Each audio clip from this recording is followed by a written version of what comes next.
The dashcam recorder saves photos and videos of the front and rear of the vehicle.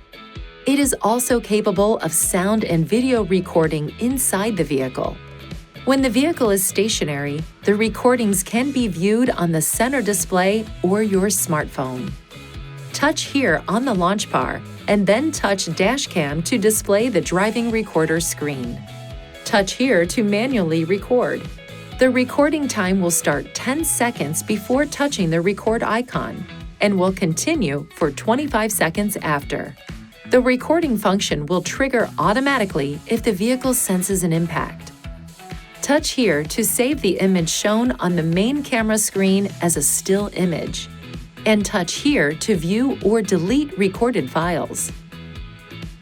Touch here to switch between the inside and outside cameras. To adjust the driving recorder settings, touch the Settings key. Then select the item you wish to adjust.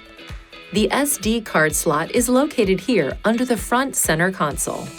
Apps for the system can be downloaded from Google Play or the App Store. See your owner's manual for Wi-Fi and password information. Please see your owner's manual for important safety information, system limitations, and additional operating and feature information.